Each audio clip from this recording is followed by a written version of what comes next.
Hello friends, जय श्री केदारनाथ। कैसे हैं आप? आई होप कि सब अच्छे होंगे। दोस्तों, एक बार फिर मैं आपको केदारनाथ के लाइव दर्शन कराने वाली हूँ। बारिश के मौसम में केदारनाथ यात्रा कैसी चल रही है, रास्तों के क्या हाल है, क्या क्या परेशानी आपको इस टाइम बारिश के मौसम में हो सकती है। तो केदारनाथ धाम के साथ साथ मैं आपको पैदल मार्ग के भी लाइव दर्शन कराने वाली हूँ। कुछ ऐसे नज़ारे हैं पैदल मार्ग के।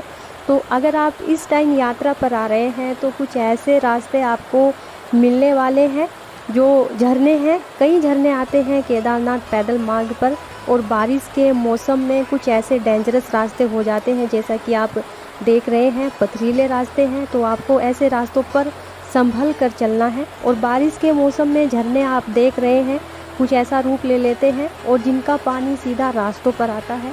तो ऐसी जगहों पर आपको ज़्यादा देर खड़ा नहीं होना है। जितने भी झरने हैं आप जल्दी से जल्दी वहाँ से निकलने की कोशिश कीजिए, क्योंकि झरनों के साथ साथ बड़े बड़े पत्थर भी आ सकते हैं, तो कुछ भी हो सकता है।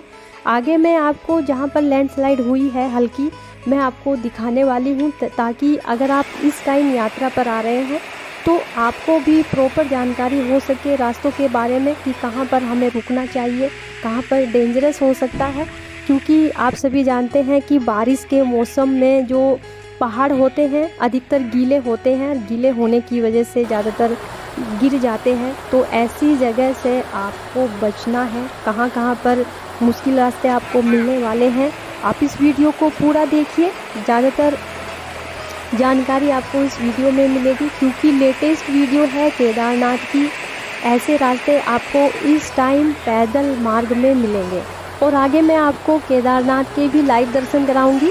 इस मौसम में यात्रा कैसी चल रही है, परिसर में कितनी भीड़ है और यात्रियों को वहां पर क्या क्या परेशानी हो रही है, आप इस वीडियो में लाइव देखेंगे। और कुछ ऐसा नज़ारा है मंदाकिनी नदी का। बारिश के मौसम में ज़्यादा भयानक रूप ले लेती है इस टाइम मंदाकिनी नदी बारिश के मौसम में। और जगह जगह आपको झरने मिलेंगे केदारनाथ पैदल मार्ग में, जो एक अलग ही रूप में बहते हैं।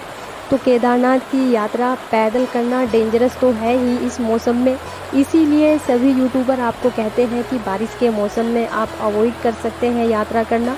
और ऐसा नहीं है कि पैदल मार्ग पर आपको कोई सुविधा ना मिले।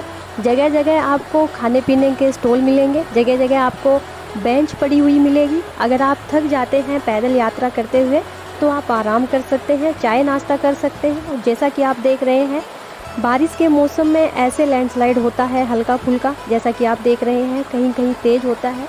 तो अगर आपको यहाँ पर ऐसा लग रहा है कि पहाड़ गिरने वाला है जहाँ पर आप खड़े हैं, तो जल्दी से जल्दी वहाँ से निकलने की कोशिश कीजिए।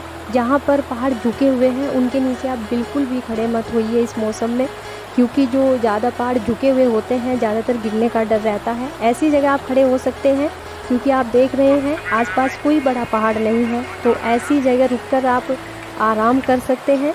और दोस्तों, आप देख सकते हैं बिल्कुल खड़ी चढ़ाई है केदारनाथ धाम की 21 किलोमीटर की, जो छोटी निचोली से शुरू होती है केदारनाथ धाम की खड़ी चढ़ाई। और कुछ ऐसे रास्ते मिलेंगे आपको। अगर आपको लग रहा है कि आपको ऑक्सीजन का जो लेवल है वो कम हो रहा है, चक्कर आ रहे हैं आपको, तो आप अपने साथ कपूर ज़रूर रखिए। उसको आप सूंघते रहना है और आपको ऑक्सीजन का जो लेवल है उसको बढ़ा देता है। इसीलिए पैदल ट्रैक करते समय आप अपने हाथ में कपूर की गोलियां ज़रूर रखिए।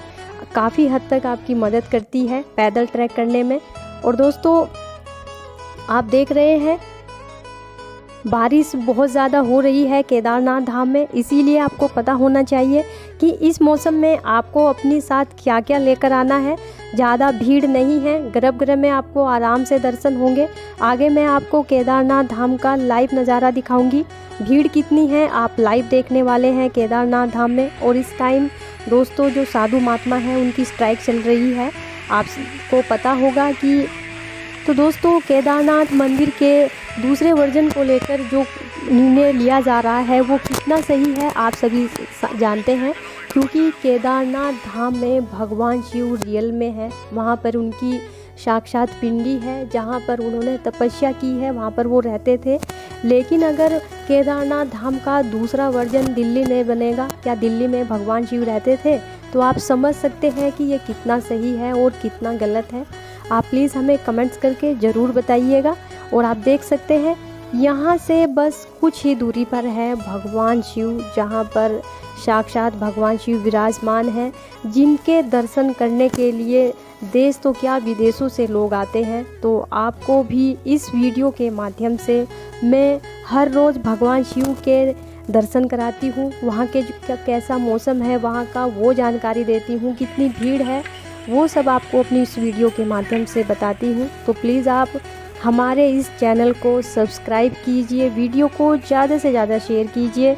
और कुछ ऐसा नज़ारा इस टाइम आपको केदारनाथ धाम का देखने को मिलेगा। यहाँ से हिमालय पर्वत बिल्कुल साफ दिखाई देता है, बिल्कुल आग के गोले जैसा, जिसके सुंदर नज़ारा देखने के लिए दूर दूर से यात्री यहाँ पर आते हैं। और दोस्तों इसके अलावा हमारा हरिद्वार ऋषिकेश में ट्रैवल्स का काम है। अगर आप चारधाम यात्रा के लिए ऑनलाइन बुकिंग करवाना चाहते हैं या पैकेज लेना चाहते हैं तो आप ऑनलाइन पैकेज ले सकते हैं। सितंबर अक्टूबर के लिए पैकेज शुरू हो चुके हैं और क्या क्या फैसिलिटी हम पैकेज में देते हैं यात्रियों को, उसकी जानकारी आप घर बैठे हुए ले सकते हैं। तो कॉल कीजिए और पूरी जानकारी घर बैठे हुए लीजिए। जब आप हमारी जानकारी से सेटिस्फाइड हो जाएं उसके बाद ही आप अपनी बुकिंग कराइए।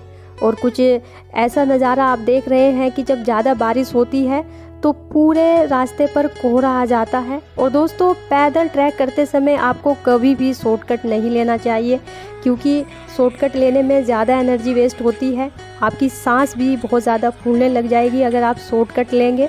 क्योंकि जैसा कि आप देख रहे हैं कुछ यात्री शॉर्टकट भी लेते हैं जल्दी पहुंचने के लिए, लेकिन ऐसा नहीं करना चाहिए।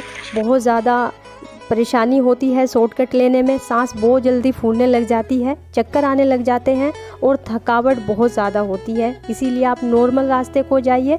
और दोस्तों जब आप 21 किलोमीटर का ट्रैक करके केदारनाथ धाम पहुंचते हैं तो कुछ ऐसा नज़ारा देखकर आपकी जो थकावट है वो सब दूर हो जाती है। अगर आपकी बीच में तबीयत ख़राब भी हो जाती है तो भी आपको हर फैसिलिटी केदारनाथ धाम में मिलती है, जो कि आपको तुरंत सहायता देंगे। तो अगर आपके साथ कुछ ऐसा कंडीशन हो जाती है तो आप तुरंत हॉस्पिटल में जा सकते हैं, जो कि आपको केदारनाथ मंदिर से पहले ही मिलेगा। और दोस्तों ये केदारनाथ धाम का नज़ारा देखिए, इस टाइम ज़्यादा भीड़ नहीं है, आपको ज़्यादा लंबी लंबी लाइनों में इस टाइम नहीं लगना पड़ेगा।